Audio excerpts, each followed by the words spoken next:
back to social studies, friends.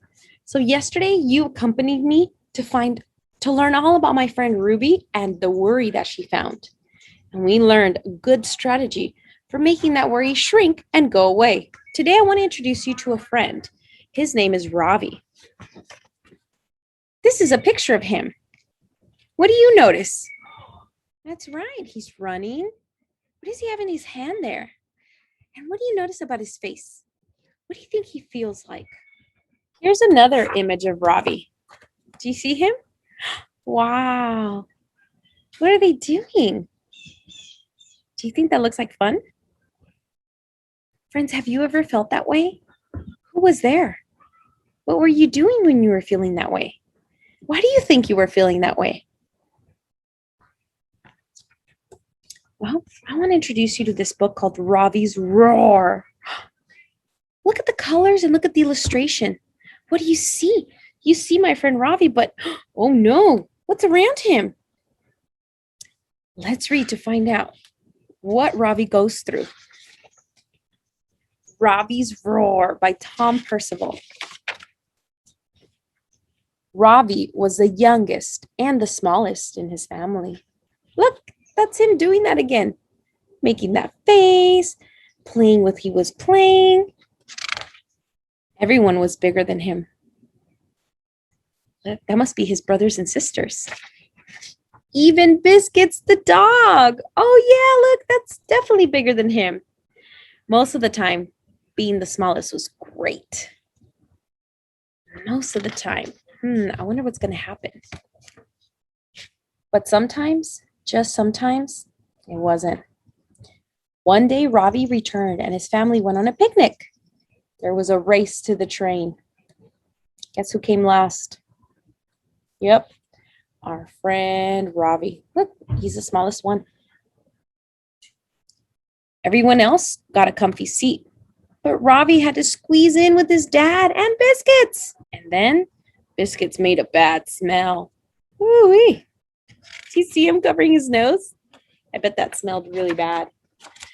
When everyone got to the park, they played hide and seek. It was meant to be fun, but Ravi couldn't find anyone. Oh, he was seeking.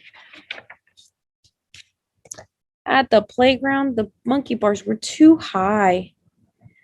The gaps between the logs were too wide. Look, he had to jump. Do you think he would made it?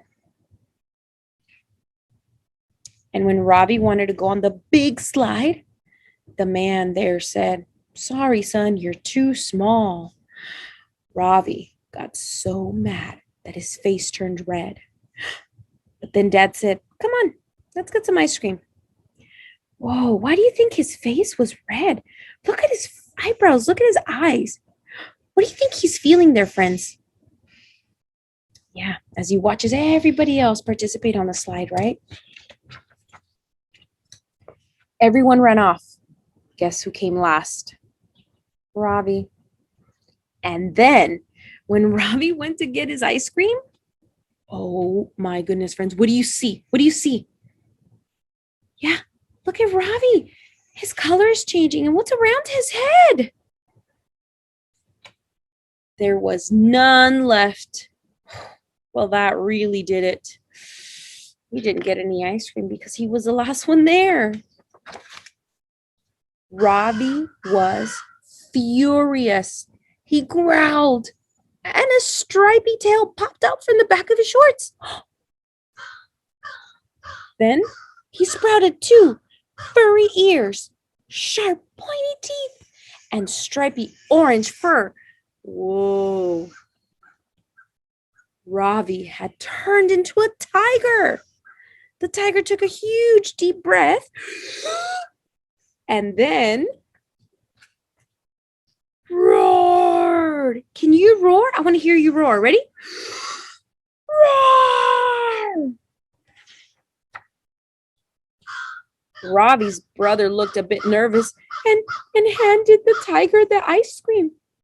When the tiger went to sit down, there were no open benches, so he roared, and everybody got out of the way. It was great being a tiger. He got his ice cream. The tiger did all the things that Ravi couldn't. Look, he's on the monkey bars.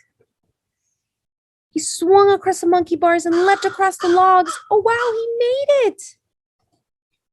He even slid down the big slide.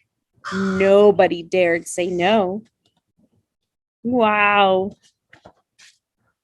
So the tiger went wild. Why do you think there's all that color behind him, friends? Why do you think that? And look at the people around him. How do they feel? What are their faces telling us? He roared and growled and did exactly what he wanted. Roar! But soon he found out that nobody wanted to play with him. Nope. He definitely did what he wanted, but he was lonely. Suddenly, the tiger felt a bit sad and nowhere near as angry. In fact, he couldn't quite remember what had made him so angry in the first place. How does he feel now? Yeah, he's sitting on that bench quite lonely, right? His eyes are down, his head's down. I think he feels a little sad, don't you? I'm sorry, said the tiger in a quiet voice. And when he said that, everything felt better. That's okay, said Dad. Good job for saying sorry. Then, without even realizing, Ravi became a boy once more. And that was the last time that Ravi ever turned into a tiger.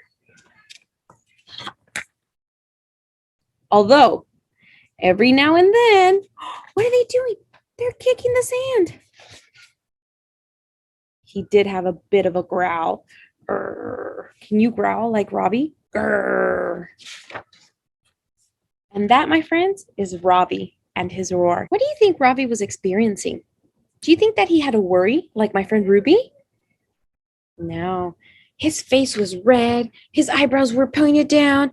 He was feeling frustrated because they ran out of ice cream.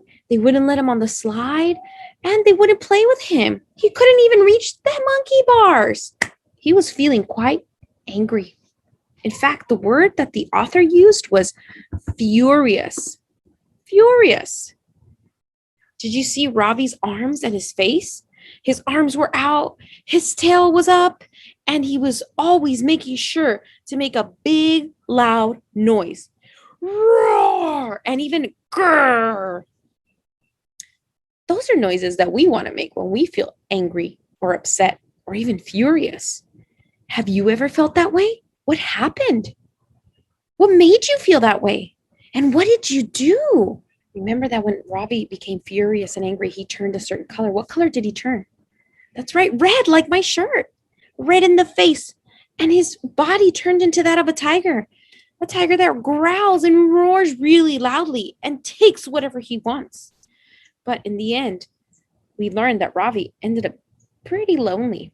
And so the color of red is usually associated with anger. Your feelings are your feelings, and it's okay to feel them. It's okay to have feelings. We just need to make sure we're careful about what we do when we feel that way.